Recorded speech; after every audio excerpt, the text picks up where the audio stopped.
anything with them or not. You know, so what you want to do is try to manage a little of that if you can. So we're going to talk about each of those secrets, but to kind of talk about them, let me give you a little bit of context for what he's talking about. Fullen says the 6 secrets taken as a whole, if you were to put them in a Cuisinart and spice them up a little and then drink that, that would be a good theory of action. Taken together, those 6 secrets are a good theory of action. So what he's basically saying is, give me a good theory over a strategic plan any day. A plan's a tool, a piece of technology only as good as the mindset using it. The mindset is theory, flawed or otherwise. Theory is not abstract conjecture, and it's not about being cerebral. In fact, good theories are critical because they give you an underlying reason for doing what you're doing. That's the whole purpose of having a theory of action. This is a really wonderful statement by someone who was viewed for a while as an icon of leadership, and I think we could discuss that for a long time. When Jack Welch was the CEO for General Electric, they did do a lot of good stuff, but they also did a lot of good stuff over the bodies of a few other people. You know, that you wonder about some of this leadership thing. But he does say something really important here about, you know, forget the arduous intellectualized number crunching and data grinding that gurus say you have to go through to get the strategy right. In real life, strategy is actually straightforward. You pick a general direction and implement it like hell. So having a theory that will travel is the point. You know, learning is not doing, it's reflecting on doing, he says. Mintzberg said that. And so the 6 secrets are precisely suited to reflection in action. Reflection in action is what Fullen's talking about. We're getting closer, he says, to a theory that will travel. So he talks about leadership in so many different wonderful ways in this book. And in one of he says the 2 greatest failures of leaders are, 1, indecisiveness in times of an urgent need for action, and then having dead certainty that they're right in times of complexity. Now, I don't know there's anyone in the room who is as old as I'm called Pap by my 2 grandkids. By the way, grandparenting. Really, how many of you have kids? Look forward to grandparenting, man. That's the best. Any grandparents in the room? Isn't that the best? Yes. Doesn't it make parenting worth it? It really does. It's so cool because you can give them back. And after you have them and you love them up and you kiss them and you give them a lot of money and candy and stuff, then you let them go home. And that's another good thing about them. They're really good little things, those grandkids. But what I've learned in my 61 years on this planet is that every time I am dead certain that I'm right, I'm wrong. Because when you think about complex issues, isn't it sort of really amazing that you'd think that you could be exactly right about a complex issue? So that kind of balance between okay, I want to kind of make sure that I'm considering every other variable before I make a decision, and being really secure in your decision making. That's the balance you're looking for if you're going to be a good leader. So, you know, this point you kind of make inferences about a little teeny piece of data, and then you go on really fast about in decision making is sometimes a difficulty. I will tell you though that I have found in my career and in reading about great leaders in my whole career that leaders who move slowly are leaders who just confuse people. Leaders who move fast are leaders who have a chance of doing something big. There is no evidence that slow-paced change has ever changed a system. That's the point.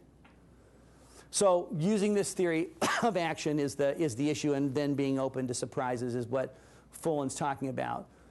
He talks about his friend Michael Barber, who worked with Tony Blair, who was the prime minister. How many ago now? Is there a new prime minister today in Great Britain, or is that just yesterday?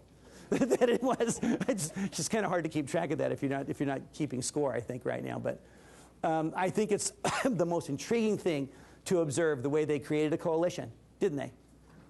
And then moving forward, that makes some good sense. But what Barber did to really go after it, because there was the Prime Minister's delivery unit that Tony Blair created, that Barber ran, really a cool idea. His theory of action included ambitious goals, sharp focus, clarity, transparency, and a relentless sense of urgency. I hope the rest of you have voices that you remember when you're trying to make tough decisions. I've got several living and dead that are important to me, some fictional like Merlin in the King Arthur myth, and like Dumbledore in the Harry Potter story, which isn't myth, by the way, that's a real thing. Hogwarts is really real. That's really did happen, didn't it? Tell me yes. Yeah, it really did. But another one for me is Martin Luther King Jr. Because here's this African-American minister who said, you know, I'm going to read all the books that are written by Gandhi, and I'm going to implement Gandhi's theories in the United States of America to solve the racial problems in the United States. Can you imagine that he'd have that idea to do that? In his I Have a Dream speech, he talks about this. We've got to really recognize the fierce urgency of now. The fierce urgency of now. Wonderful statement. So I ask you this question, the first opportunity to talk amongst yourselves this way. What is your RTI theory that travels for large-scale reform? If you've thought about this, and I hope you have, get into some small groups and think about how this notion of response intervention might be helpful. Or if you're already implementing it to some degree, how you can turn it into a theory that people could grab onto as a change movement. I'm choosing to call what I'm doing as part of the RTI revolution for a reason. One, when I was a sophomore in high school, Dr. McKimmy, my English teacher, was into alliteration. So anytime I can have an alliteration in anything I say, he likes it. RTI, revolution, that's like alliteration. But the real reason I'm doing it is because I think it's something people can grab onto. It is a revolution. So what is your theory of action to take part in this RTI revolution as a leader is my question for you. I'm going to give you 8 minutes for each of the 8 habits of highly effective people. 8 minutes in small groups. Go have a discussion about that right now. And across Canada, enjoy your discussion. I hope you're listening when you're with other people. If you're not, you can talk to your golden retriever or whatever you'd like and go from there. Okay.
Are we getting background noise?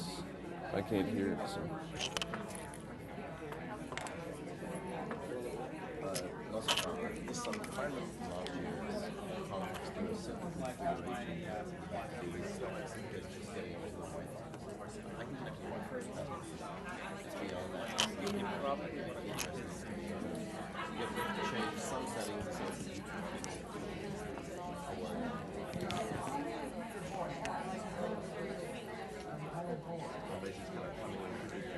keep his open just enough. Just enough. So when he starts to speak, we get it. Okay.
But I'm taking, excuse me, we're going to take a break.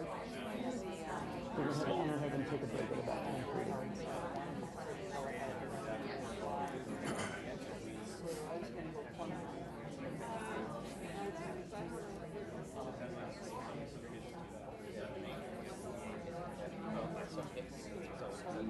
Come back around like 11.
Okay, if I can have your attention, please.